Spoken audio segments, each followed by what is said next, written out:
Olá, gente, tudo bem? Marcos Giovanetti. Então, hoje, como é uma dica ou um vídeo múltiplo de 10, chegamos então no vídeo número 80, é um número bastante considerável, e a gente falou bastante sobre distalização nessa sequência de vídeos. Acho que o primeiro vídeo foi diferente, foi o vídeo sobre uma dica sobre rotação, provavelmente com a PLA de dentes, mas depois começamos uma sequência de vídeos sobre distalização.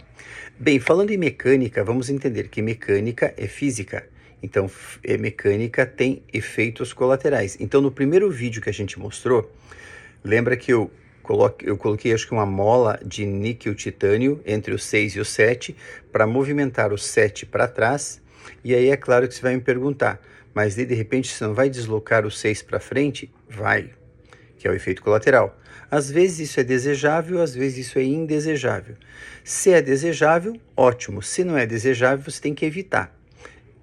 Ou diminuir esse efeito colateral. Mas olha que interessante, gente. Além desse efeito colateral, daquela dica da primeira dica de distalização, você tem, além da mesialização do 6, você tem também um efeito de inclinação da coroa, ou seja, a coroa vai primeiro para trás em relação à raiz. Ou seja, você não tem um movimento de corpo, o dente não vem assim, ele vem assim. Isso quer dizer que provavelmente você vai ter que corrigir a posição da raiz posteriormente, ou seja, depois. Também é um outro efeito colateral, mas é um efeito colateral que de repente você já prevê que ele vai existir e que depois você consegue corrigir. Mas não é, por exemplo, um efeito colateral de repente de uma mesialização de um dente que está apoiando nele. Lembra que provavelmente eu falei nesse vídeo sobre a possibilidade de se colocar uma barra palatina no 6. Se você coloca uma barra palatina no 6, você concorda comigo que provavelmente esse efeito colateral do 6, da mesialização, vai diminuir. Provavelmente não vai evitar, mas você vai diminuir. Então esse foi a primeira dica sobre distalização. Aí eu falei também do detalhe, já comentei agora nesse vídeo, sobre o tipping, né? Mas aí eu mostrei uma mola que a gente faz, que é em forma de M, se for para a arcada superior, ou W, se for para a arcada inferior, que é bem interessante. Por quê? Porque você coloca essa mola entre o 6 e o 7, e aí o que acontece?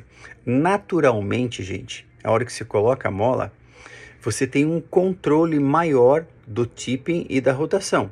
Então, além de você ter um efeito de tipping, ou seja, inclinação de coroa, o teu dente ele gira. A coroa ele gira geralmente no sentido disto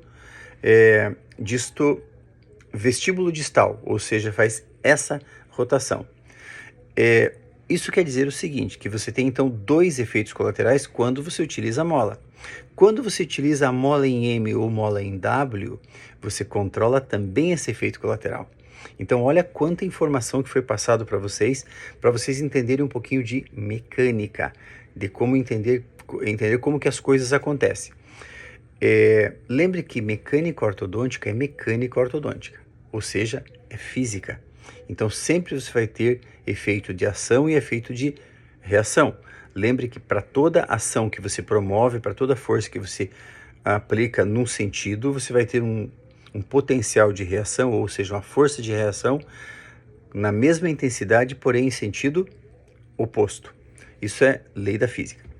Bem, depois nós falamos, no outro vídeo, eu ensinei como é que dobra e faz as molinhas em M, que é muito fácil, muito rápido. Então é um procedimento extremamente seguro de ser feito, seguro para o paciente, que a gente se preocupa bastante com isso também, né? Que a gente não tenha tanta emergência no nosso consultório, que o paciente esteja seguro e que o movimento dentário também seja seguro.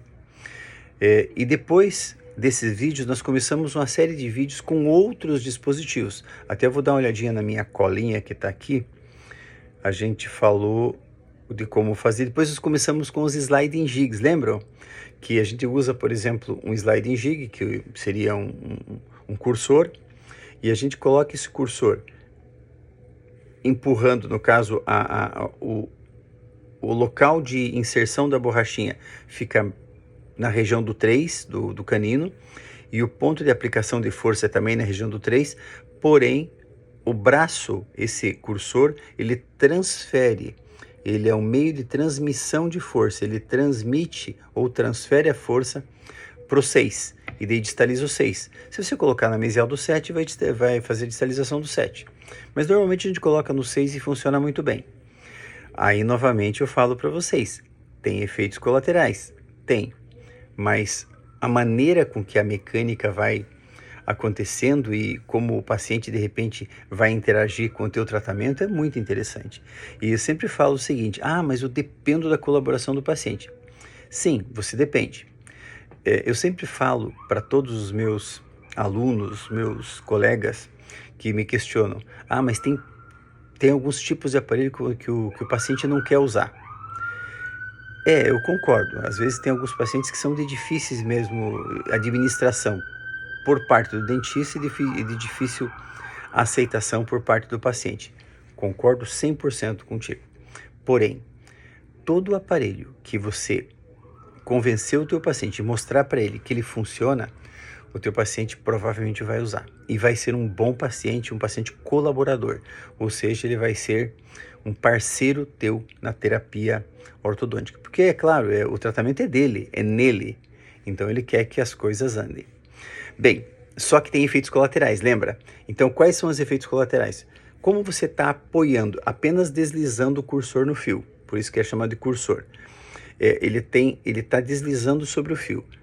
E aí, a hora que ele toca no molar, o que acontece? O molar ele começa a girar, fazer um pequeno giro da coroa em sentido distal, e também tem o efeito do tipping.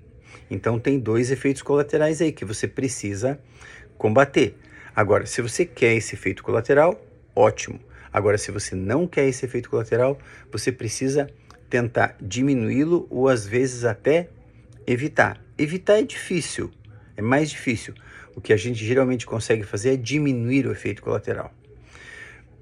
Lembra que além de você ter, por exemplo, um efeito colateral na região ali da onde você está aplicando o elástico, que no caso no molar inferior e na região do canino, você não está aplicando no canino, você está aplicando no cursor que está posicionado a parte de inserção na região do canino.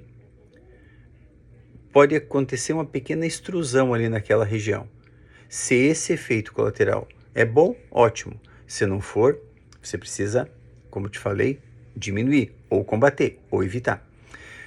Também, como você está inserindo no molar inferior, você tem um risco de extrusão do molar inferior. Primeiro efeito colateral, vertical. Não estávamos falando ainda sobre efeito vertical.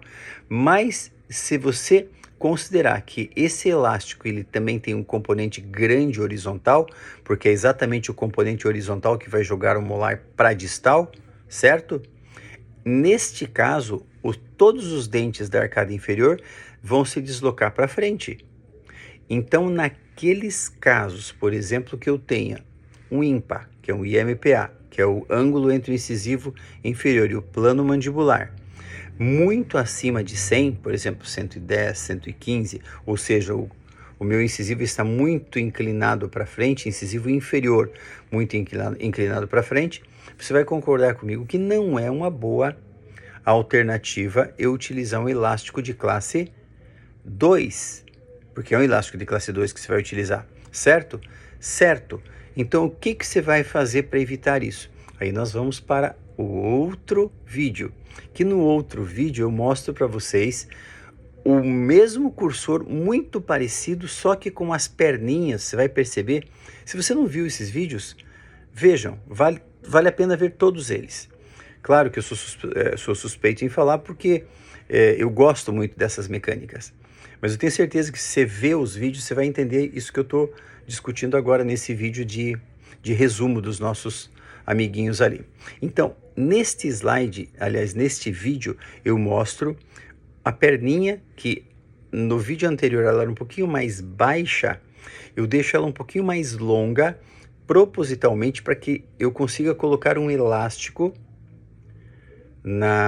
no meu cursor e que eu ligo ele a um mini implante. Então, já estou utilizando mais um recurso para diminuir efeitos colaterais, mas mesmo assim ainda eu tenho efeito colateral no molar. No molar eu tenho uma rotação e no molar eu tenho uma provavelmente inclinação na coroa, utilizando aquele sistema mesmo utilizando em mini implantes. É uma mecânica muito simples, porém tem efeito colateral. Aí, no outro vídeo, olha que é uma sequência que a gente faz. Eu mostro um outro dispositivo, que seria, acho que o vídeo provavelmente 70, e deixa eu ver aqui corretamente, ele é o vídeo 77. No outro vídeo eu já mostro um novo recurso, que também é um cursor, porém ele é inserido no tubo acessório do tubo triplo do molar, do primeiro molar.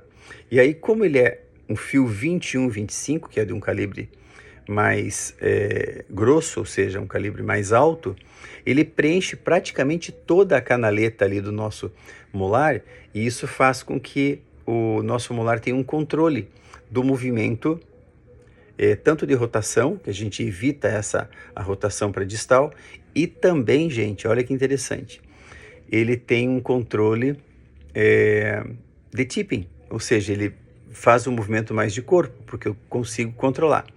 Só que, esse caso, eu faço a inserção dele com apoio na região do canino.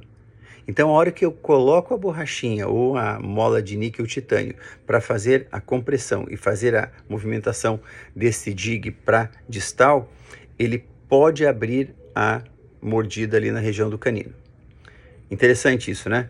Então, para que se evite esse efeito colateral, agora temos um efeito colateral para a gente brigar contra, ou seja, para a gente evitar ou diminuir.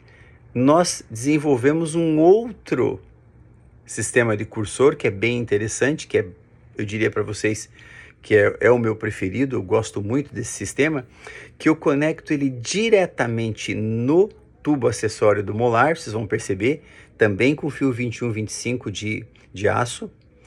E aí, gente, eu coloco ele ligado com uma molinha de níquel titânio comprimida. Vocês vão ver que interessante que é. Vejam esse vídeo, que é o vídeo 79. E aí, a hora que eu comprimo a mola, você vai perceber nitidamente como que a distalização ocorre.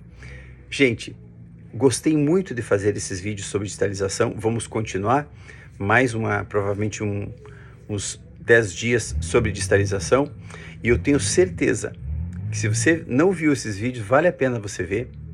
E eu sempre falo, se não é inscrito no canal, se inscreva, você vai estar sempre recebendo conteúdo da gente, mas não é por isso. Lembra que eu fiz um propósito de fazer um vídeo por dia até o final do ano, é um baita desafio, não é fácil, eu confesso para vocês que não é fácil. Com dicas de ortodontia das mais variadas. Nós estamos falando, por enquanto, da ortodontia com aparelho fixo. Daqui a pouco vamos entrar também na ortodontia com alinhadores, tá? E nós temos muitas dicas também para você trabalhar, que a gente vai passar para você que trabalha de repente com alinhador, que de repente você nem teria ideia de como a gente consegue às vezes abreviar um tratamento ortodôntico, seguindo de repente algumas regras ou algumas orientações que vão otimizar a tua mecânica. É isso aí, gente. Espero que você tenha gostado aí desses nossos vídeos. Esse é um vídeo, então, apenas de resumo, como a gente sempre faz. Essa, então, é a dica 80. E eu fico muito feliz de ter aí do outro lado, você nos motivando para continuar com esse nosso projeto.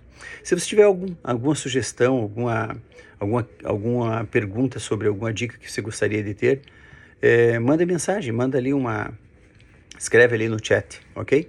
Gente, um abraço, valeu, conversamos então amanhã para mais vídeos sobre distalização. Valeu!